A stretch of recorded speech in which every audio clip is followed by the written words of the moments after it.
That gives them an ability to see it in action rather than me just saying it to them, and they can carry that skill over to the rest of their lives, which I believe is a beautiful thing, and that's truly why I've chosen to coach in my life.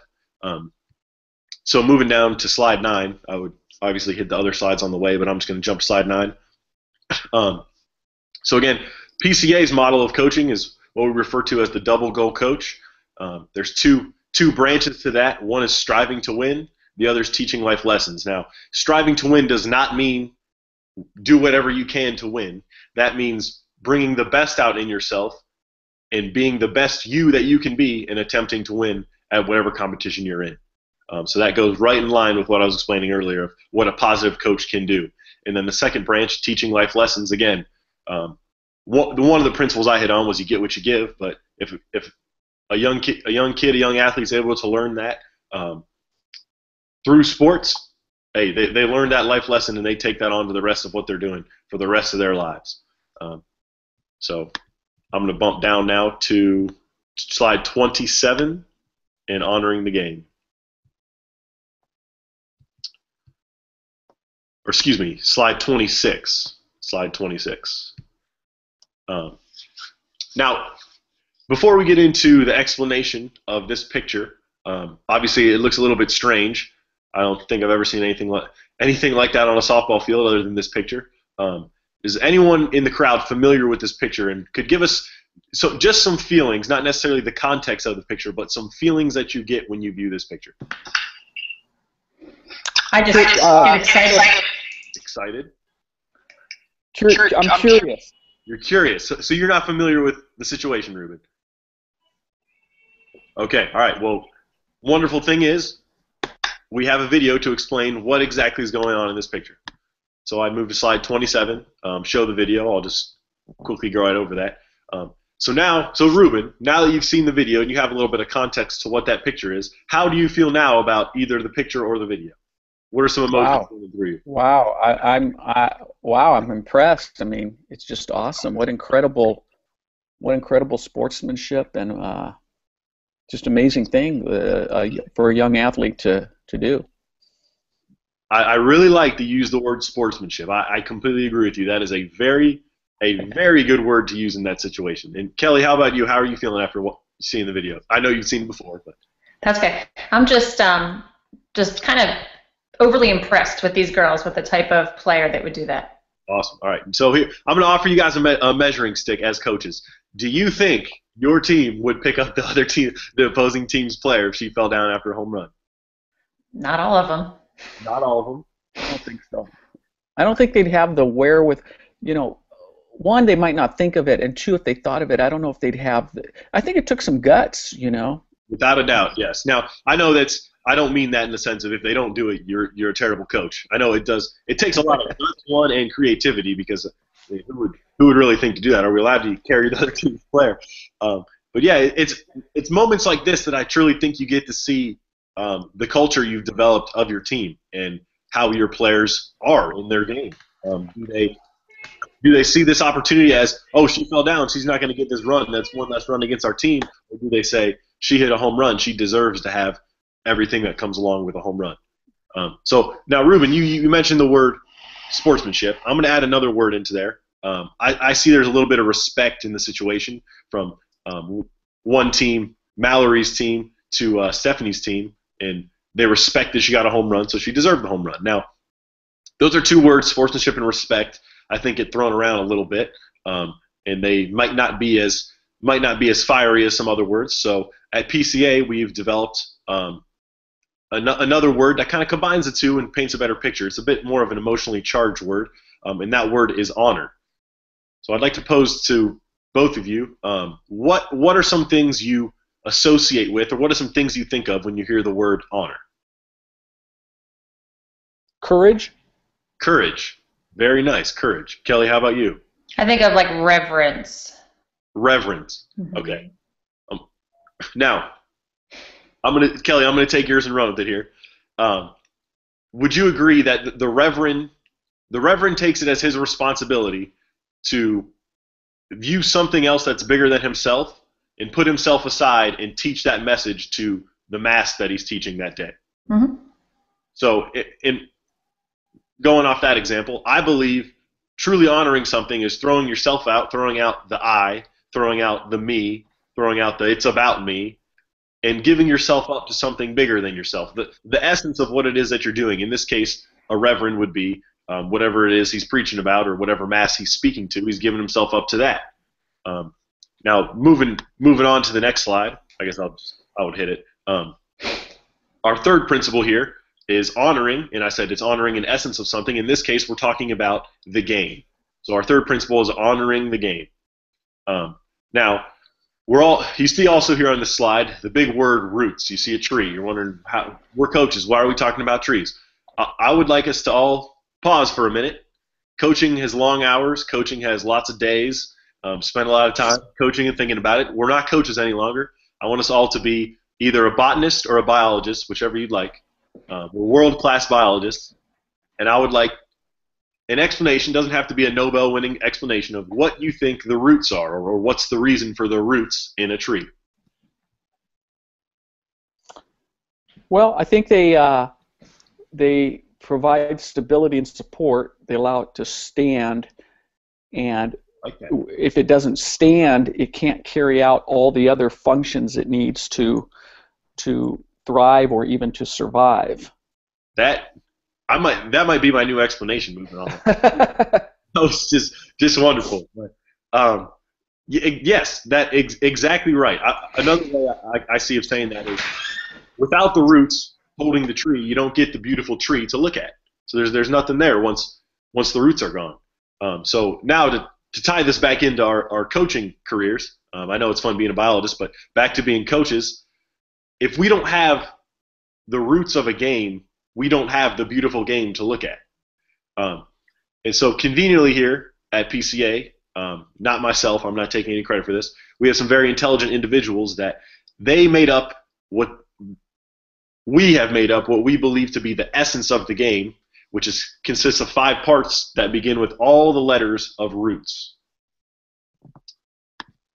So moving forward, to define each of these letters of roots, the first one is the letter R. The letter R stands for, again, we're talking about the essence of what the game is and how to honor that essence of the game. So the first R, or excuse me, the only R, is the word rules. Now, in my opinion, the rules make up the framework for the game that you're playing.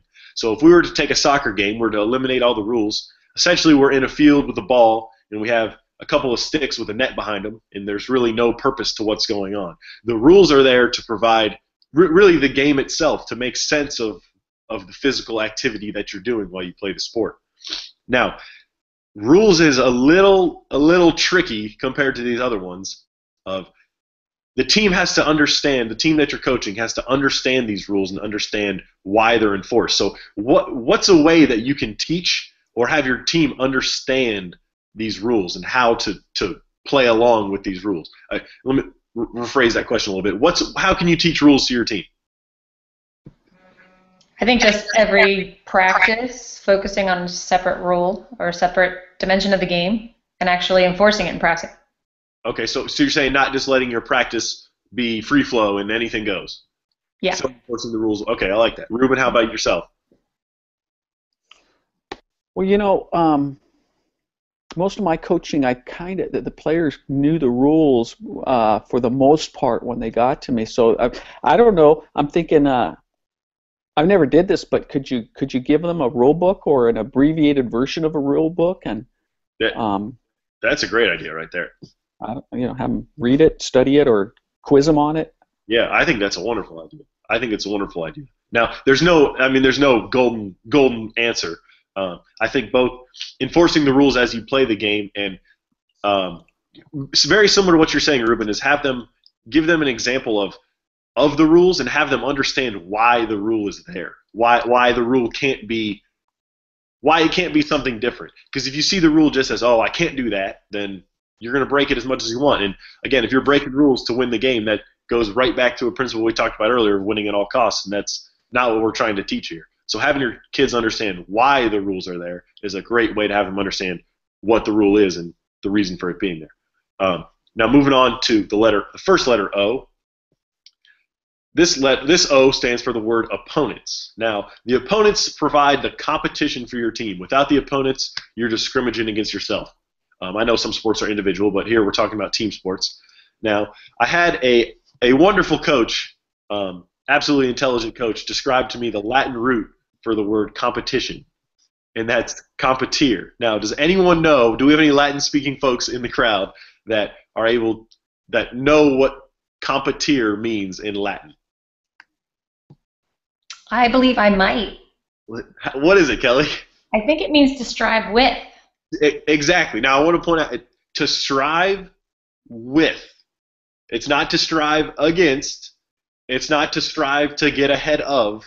It's to strive with.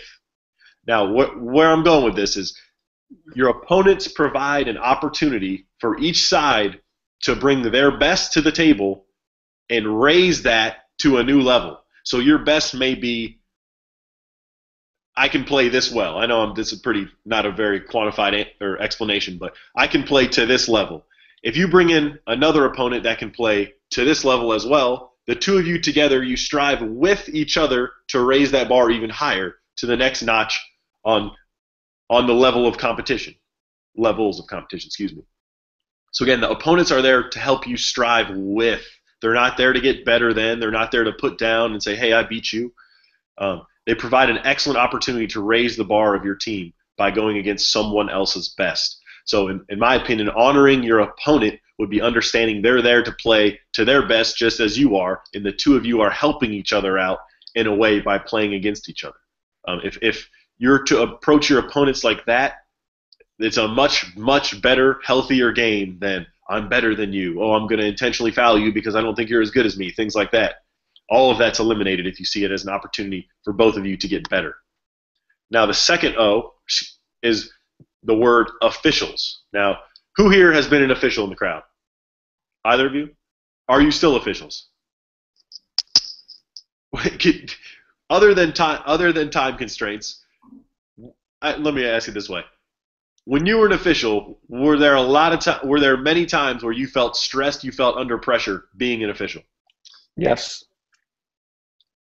So, in my opinion, granted, there could be time constraints and you chose to do another career, but a lot of officials quit being officials, or choose to not be officials because of the high stress that comes along with it.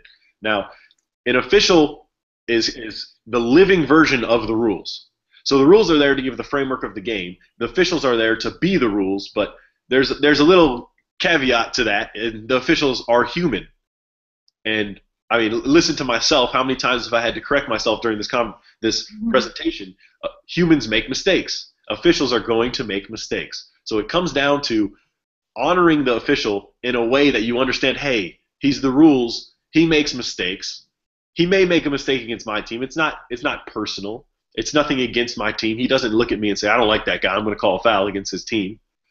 It's just, if a call doesn't go against you, it just might be what it is. It may be the mistake that he made that day. We have to have a culture in place. Again, that's the second time that word's popped up. We'll get to that in a minute. We have to have a culture in place where our entire organization respects the official and allows the official to make the mistake and realize, hey, that's part of what we're doing here. We're going to allow that to happen. We're going to say, hey, get it next time, official, and keep playing on with the game. But again, honoring the officials is a huge, huge part.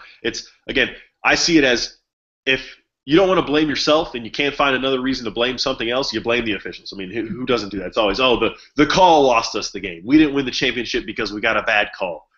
It's not because of my team didn't play well enough. We got the bad call. Moving on to teammates.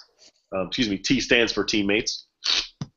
Now, teammates essentially provide, in your team, teammates provide the atmosphere for growth within all of your players. So I know there's coaches, there's parents, there's kind of advisors to the team, but the teammates are kind of their own entity in a way that they have their own environment they interact with, especially if you're working with younger individuals. They have their complete new environment, and they all influence each other in a certain way.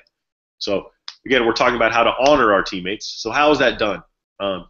Anytime, in my opinion, if there's a positive teammate, it'll bring out the positivity in the other teammate. If there's a negative teammate, it'll bring out the negativity in another teammate. Now, have either of you played with an extremely negative teammate that just was constantly on your back, constantly down your throat? Yes. Kelly, did that teammate make you say, hey, I want to go play with that person. I want to get better with that person? It made me realize that I had to get better or she was not going to accept me. So okay. In one way it did push me because I thought if I keep messing up, she's going to be she's going to get madder at me. So I better start playing better. But I didn't enjoy it. Exactly. I was going to say, did that bring about a level of stress on you where if you didn't get better, you weren't going to be good enough, you weren't going to be worth it? Yeah. Now that, although you did maybe get a little bit better with it, I see that as an extremely negative situation because that just brings, like I said, it brings about all of those thoughts. I'm not worth it. I'm not good enough. That doesn't make anyone want to be part of an organization. Whereas if you had that teammate constantly saying, hey, you could get better, just work on this, work on that. Again, you get what you give. If you put in some more work, I believe it was Thoreau who said it, if you put in the time, you get the skill. If you had a teammate that was always saying that to you, saying, hey, let's just work a little more, let's work a little more, let's get a little bit better, you're more than likely going to do that from your teammate than from some adult, if this is a random youth team you're on, than some adult that you barely know. If it's someone you're seeing every day telling you that, you're more than likely going to be following those words. Now, again, to tie it back into honoring, each player who comes to the table needs to be able to honor their teammates and bring about a positive atmosphere where if you get a group of 10 people that are all positive, it's all going to be positive for everybody. And again, that's just a breeding ground for new skills, for new abilities, bringing out more of yourself. But yeah, it's all about bringing the best out in their other teammates. Now the last one here, self. This really truly is the most important in my opinion. I read a very interesting book by a man named Viktor Frankl. It's called Man's Search for Meaning, if any of you are familiar with it. Viktor was, unfortunately, he was a survivor, but he was a prisoner during the Holocaust in World War II. Through these horrible, horrible circumstances, what he realized is the one power that a human being has is their ability to perceive what's going on. So where I'm going with this is if you don't honor yourself, you will be in a negative mindset. Now, if you're in a negative mindset, no matter what happens, again, it's all about your perception. The best thing in the world could happen. If you're negative, you see it negatively, it's going to influence you in a negative way. Now, again, there's another side to that coin as well. If you're positive, the worst thing could happen in this case, let's say a terrible call goes against you or your best player gets hurt or something happens. If you view that in a positive light, it will be a positive influence on you and it'll make you strive even more for your best. So again, it's about the perception, and the way you change your perception is by keeping yourself positive. How do you keep yourself positive? You honor yourself. Now, plenty of ways you can honor yourself. Do either of you have a quality example of how you honor yourself? Maybe give yourself a little pat on the back to keep yourself positive? That's your 20 minutes, but you can finish up your thoughts. Okay. But do either of you have a quick, I don't know, run out of time, but a quick explanation of how we would honor ourselves? Yes. I think just the way that I guess like self-talk, like positive self-talk. If I make a mistake, I'm able to just talk myself through it in a positive way rather than beating myself up. Yeah, I like that a lot. It keeps you in a positive light. Again, it keeps you seeing things in a positive way. Because let's say you do make a mistake, you can say, "Oh, Kelly, you're so stupid. Kelly, you always make these dumb decisions." And I mean, what are you going to do? You're going to view everything you do as a stupid mistake, as a dumb decision. But if you say, "Hey, that's okay. Maybe we should do it differently the next time," you're going to get hit with the same situation, and boom, you do it differently. You do it a little bit more positive. Mm-hmm. You honor yourself in a positive way and bring up the whole positive vibration of yourself. Mm-hmm. So yeah, those right there, rules, opponents, officials, teammates, and self, make up the essence of the game that you're playing. Again, we're talking about honoring those 5 elements of the game. Now, moving on, I said the word culture a few times. Now, an excellent definition, again, given by the intelligent individuals at PCA. Culture, a great way to define it, is the way we do things here. Now, I just want to quickly point out, again, the coach is always kind of the buck stops here. The coach is the top level of the organization in many youth organizations. Now, if the culture isn't defined by the coach, someone else in your organization will define it. And to give a quick example of that, all of us here, would we rather have our culture defined by a bunch of 12-year-old soccer players, or would we rather have our culture defined by a coach? The coach. Thank you, thank you. Now, I want to pose this question. Now, we're not all dealing with 12-year-old soccer players, but whatever level you're dealing with, what is an example of a time you let your culture be defined by somebody else other than yourself? I know that's a loaded question. But. Well, I'll give an example. I was coaching a college volleyball team, and I had a star freshman recruit, and he was a great competitor, situational. He wasn't a great competitor in all situations, but if things were right, he was a truly great competitor. So in those situations, anyway, he did a lot of yelling at the opponent through the net, and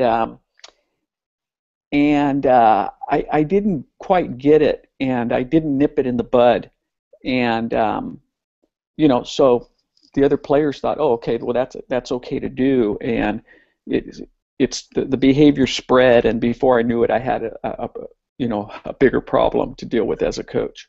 A disease, in a sense. Yeah.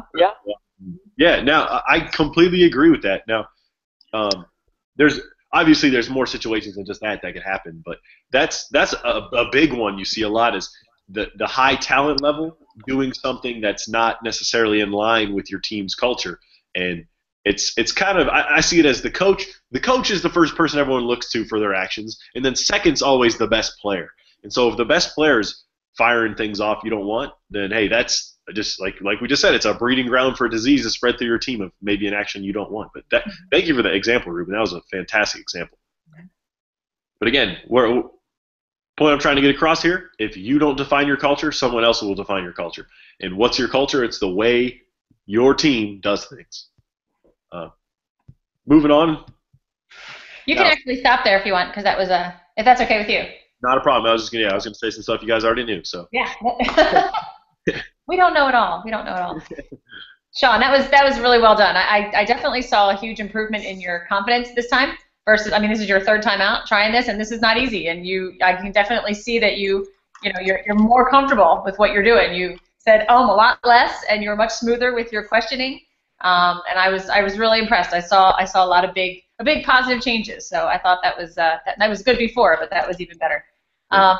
A couple things that a lot of the same things I pointed out the last time. I think for as young as you are, you have a really firm grasp of the content, and you have great examples to be able to use that and communicate it with people. You have great communication skills, just your questioning, your examples, your phrases that you bring up. When you actually said, would you rather have your culture defined by a bunch of 12-year-olds, or would you rather have them defined as coaches? I couldn't remember who said that, but I've actually used that since you did that in your hangout last week or whatever. I've actually used that as an example because that to me is something that is so clear, crystal clear. I've said a million times, if you don't intentionally teach a culture, it's going to be taught for you. But would you want your culture defined by 12-year-olds? I just thought that was great. So I have officially stolen that and made it part of mine. So thank you for that. I'm glad. Yeah, I thought that was really good. And I also think that the way that you got us engaged, I think you were asking a little more conversational questions. I would encourage you to go a little bit further even. One of the things that we love for our participants to do is really take ownership in the workshop. So rather than just like one-on-one questions, have us turn to a partner, have us get in a group, have us do something so that we can take our own situation and not just answer to you, but really hash it out. Like, how would you do it? Think of a situation where a player on your team has not honored one of these 5 areas. You don't have to break them up into groups, ROOTS. That was just my thing. Not everybody has to do that. But even just in your seats, where have you had a problem with this? And as your partner listening, give them some suggestions. Sometimes it's easier to hear it. So just something to get us to hash it out and really think about how we would use this for our own teams. Mm-hmm.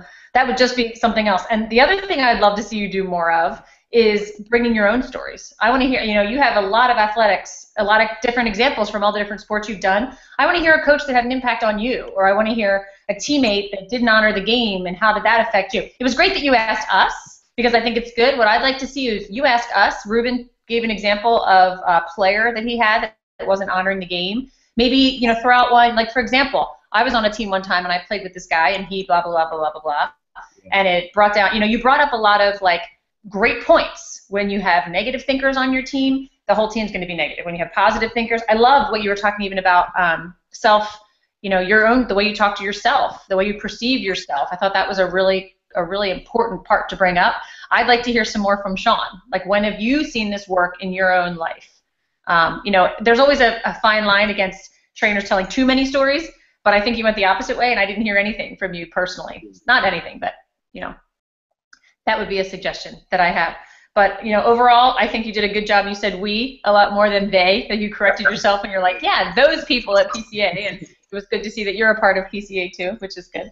And the only other thing, the only little detail I picked up was you were saying, I forget what the question you were talking about, I guess opponents, and you said, even though there's individual sports, we're talking about team sports here. And I just want to make sure that you know that, we are talking about all sports. So even in our workshops, unless you're talking about, if you're just doing a workshop to Little League coaches, you can say, okay, we're talking about baseball here. But overall, all the principles that we use apply to every sport, from shot put, swimming, track, dance team, to football, baseball, basketball. So just be aware that it is for individual sports and team sports, and it's a struggle sometimes to get those examples from like cross country coaches. Well, how do you deal with mastery in cross country? How do you make effort goals in cross country versus in football or basketball? So just wanted to throw that out there. But I think you look good. And Kelly, I think Sean, you have track and field in your background. Right. Yes. So you, unlike me, you've been very involved in a quote unquote individual sport. Mm-hmm. And so yeah, that's a nice thing that you have to draw from, so that your examples aren't all team ball sports, which a lot of our trainers, that's what they're most comfortable with. Mm-hmm. So that's an asset to you, Sean, that you can tap into. Mm-hmm. Go ahead, Ruben. You can continue. Hey, so so I'm going to continue. I pulled up Sean's. Sean, when's the last time you and I were on together? I believe it was maybe the second week. It was the first or second week. Okay, so I was on one of the hangouts with you and Kelly. Yes, you were. Because I'm thinking this is the first time I've seen you do a practice facilitation. Yes, it is. It was okay. It was prior to the first 5-minute go round. Okay, and then I couldn't remember whether you actually did an audition with me before the course. I believe we just had I don't think it was an audition. I'm trying to. Yeah. Okay. I think it was just a brief conversation more than anything. Yeah. Okay, very good. Because I did do an audition. I did do an audition. I presented one of the teams I'm coaching now. I presented the way we designed their program. Got it. And did we do it via Hangout? Yes, we did. I'm sorry, I'm not remembering this, Sean. I don't forget myself, so it's all right. The name I'm recognizing. When your face popped up, I didn't recognize you, and I'm going, gosh, why am I not recognizing Sean? And I went back to your trainer application form, and of course that definitely rang some bells. Hey. It says that one of your references is Frank Elwood, retired head football coach, Marshall University. Yes. So how are you connected to him, and when did he coach at Marshall University? The second answer, I'm not positive. I believe the 70s. So he was. Originally, he was a substitute teacher at my middle school and high school. He's actually the grandfather to an individual who was in my grade, and then an individual who was a year older than my brother, who my brother was good friends with. So I kind of met him through the family more than anything.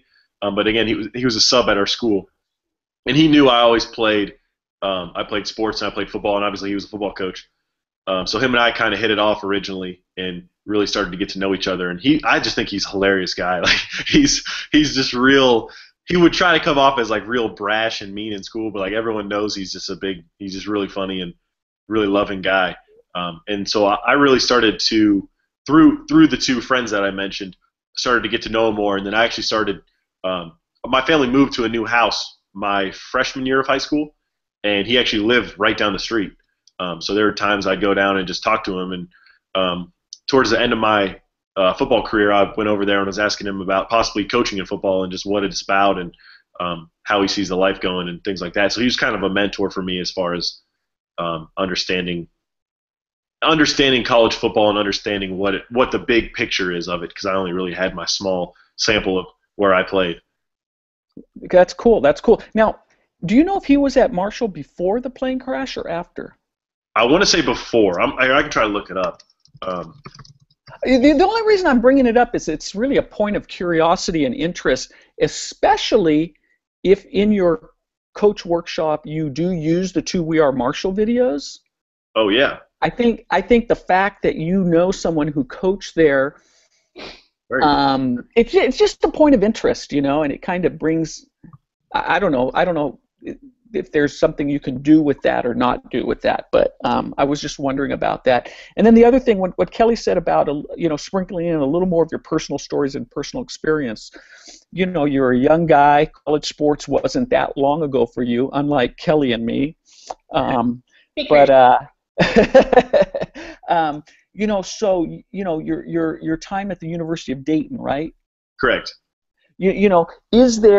Was there a coach sometime at the University of Dayton that exemplified a piece of they didn't have to be a model double goal coach.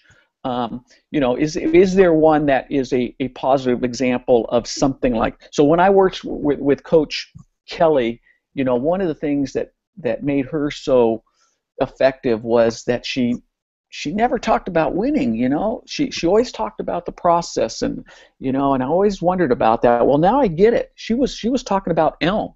She got this whatever it is.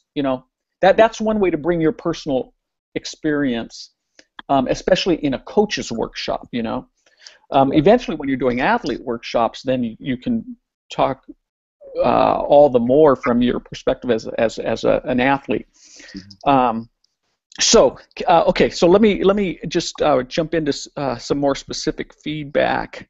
Sean, I think you have a wonderful, poised, confident style. It's very impressive. Really, I think you're well on your way. Honor the game and respect. Kelly, when I coach trainers, I coach them in terms of honor the game, respect for the roots. Mm-hmm. And so the word respect for me and for PCA it's a good word, and it's an important word. And so honor the game, respect the rules, respect opponents. Does that make sense, Sean? That makes perfect sense, yes. Yeah, and I feel it works a little better. It flows a little better than honor the rules, honor the officials. Yeah.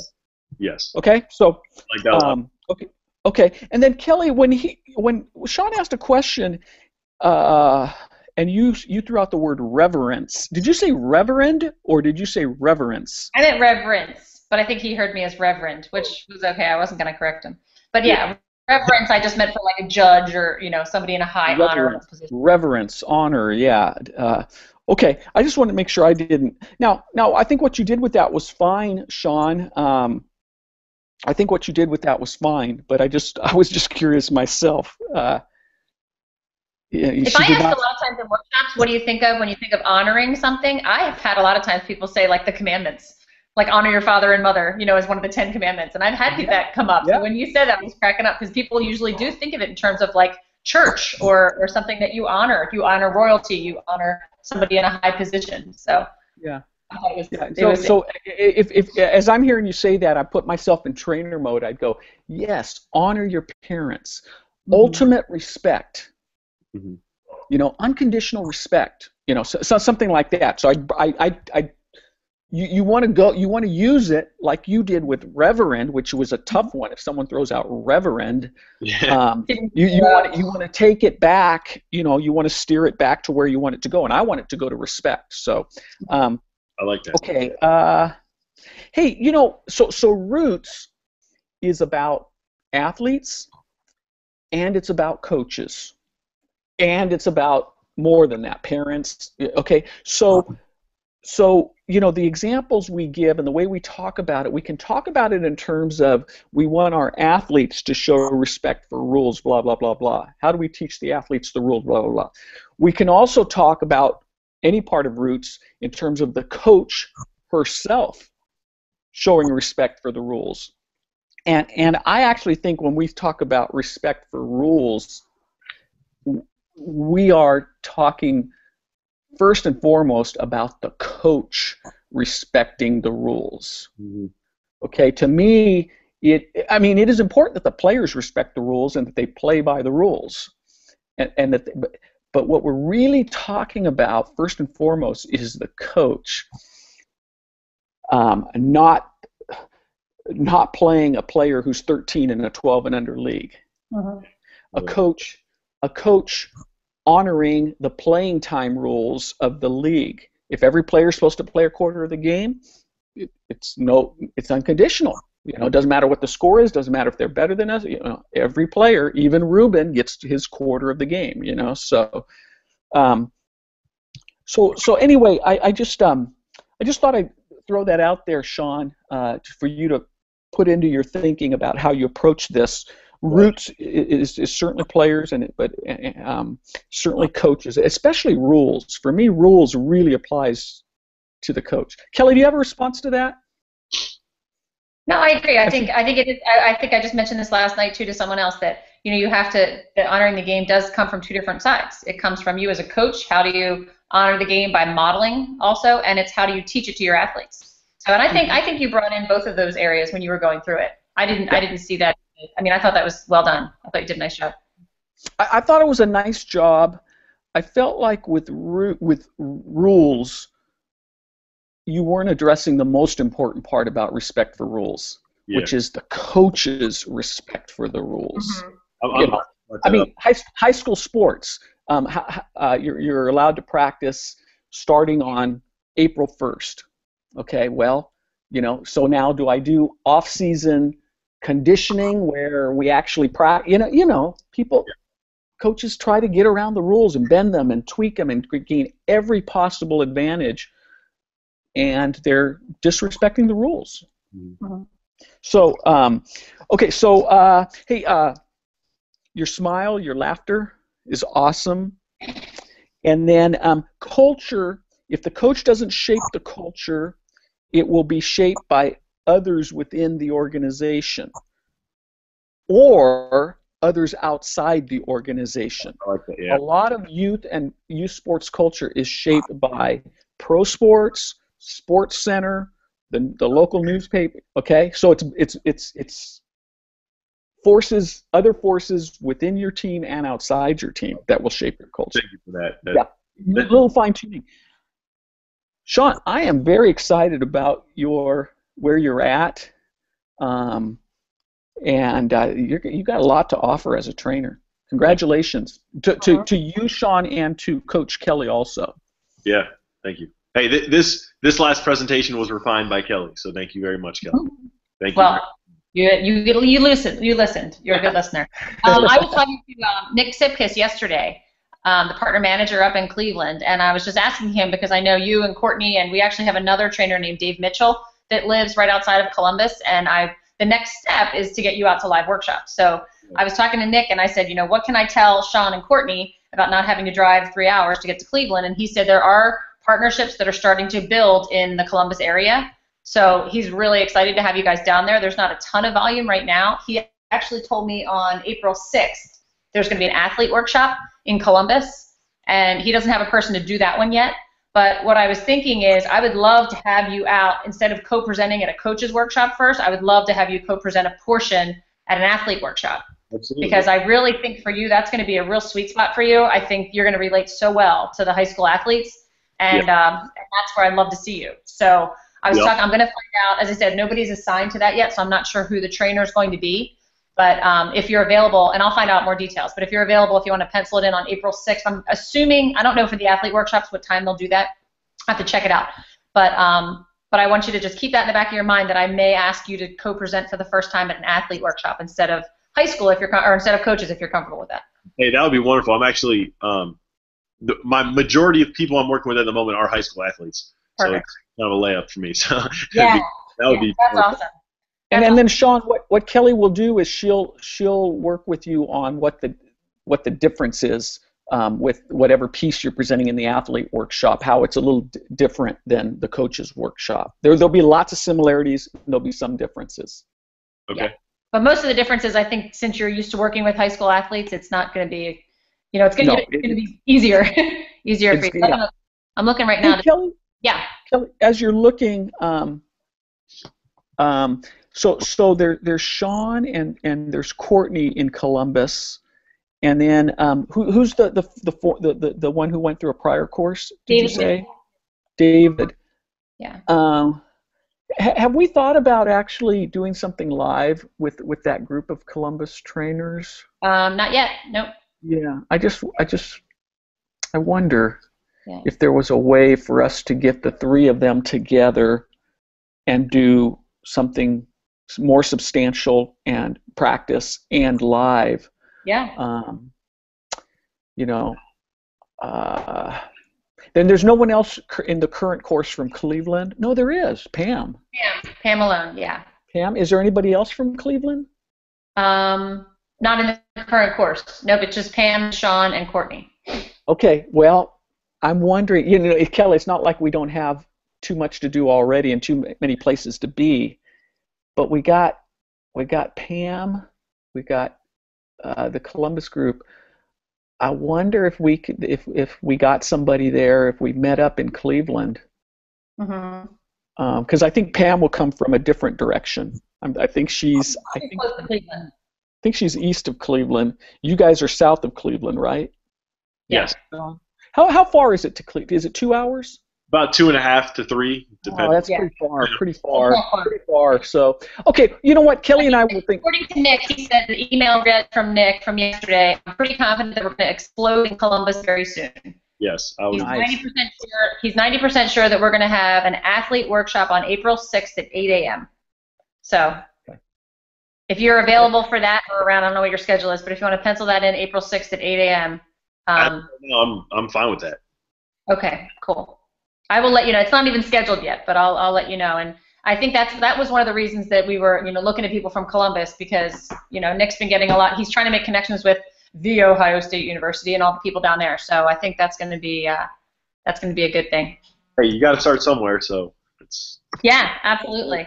Cool. Start at the bottom. Start at the bottom with Ohio State. Exactly. Yeah, you can't jump up the mountain. You got to walk up the mountain. Hey. So Kelly, let's think a little bit more about the possibility of a live training, even if one of us is not there, like maybe Nick and maybe Marty Mordarski could do something. I just wonder if that might be a good opportunity for us, because we do have a group. You don't have to worry about that, Sean, for now. That's something for Kelly and I to think about. Okay. All right, that sounds good. Congratulations, Sean. I will send you a follow-up email with the next steps, and Sonia DeWitt is our trainer manager, so she'll take care of all the logistics and getting you into our system and things like that, so we can get you out of the workshop. Awesome. All right. Kelly, we're done with Hangouts for today? We're good, yep. Okay, all right.